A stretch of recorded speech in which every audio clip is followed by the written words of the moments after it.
রোজ রোজ মাছ খেতে ধুর ভালো লাগে না, তাই বরকে বললাম যাও আজকে চিকেন নিয়ে আসো। বর বলল না না, মুরগির মাংস নিয়ে আসবো। তো যাই হোক, চিকেন আর মুরগির মাংস দুই নিয়ে এসেছে, আমিও কোমর বেঁধে রান্নায় লেগে পড়লাম। আজকে একদম সাধারণ ভাবেই কিন্তু মুরগির মাংসটা রান্না করছি। তো কড়াইতে সর্ষের তেল গরম করে আমি এখানে পেঁয়াজ, আদা, রসুন, টমেটো সবকিছু সুন্দর করে ভেজে নিলাম।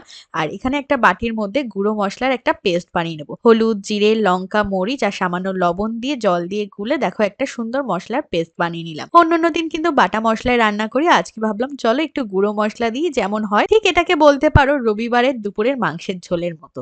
তবে আজকে রবিবারও না। তো যাই হোক, দেখো মাংসগুলো এবার দিয়ে দিলাম। মাংসটাকে কোনোভাবেই ম্যারিনেট করিনি। আচ্ছা, তোমরা কারা কারা চিকেন ভালোবাসো আর কারা কারা মুরগির মাংস ভালোবাসো সেটা কিন্তু কমেন্ট করে জানাতে ভুলো না। এবারে আলুগুলো দিয়ে দিলাম। আলু কিন্তু আগে ভাজিনি, আর সাথে দিয়ে দিলাম গোটা দুটো রসুন। মাংসের মধ্যে এরকম রসুন দিয়ে খাওয়ার মজাই কিন্তু আলাদা। তারপর একটু কাঁচা লঙ্কা দিয়ে বেশ আমি 15 থেকে 20 মিনিট ধরে মাংসটাকে কষিয়ে নিলাম। বেশ ভালোভাবে যখন কষানো হয়ে গেল, তারপর কিন্তু এর মধ্যে আমি জল দিয়ে দিচ্ছি। দেখো এই কষানো অবস্থাতেই কি সুন্দর লাগছে না? কিন্তু কি করা যাবে, ভাত দিয়ে খাবো, দুজন মানুষ, দুই বেলা, একটু তো ঝোল লাগবেই, তাই একটু জল দিয়ে ফুটিয়ে নিলাম। লাস্টে একটু গরম মসলা দিয়ে রেডি আমাদের মাংসের ঝোল। হ্যাঁ, এরকম মাংসের ঝোল হলে ভাত বা রুটি এক নিমেষেই হবে ফিনিশ।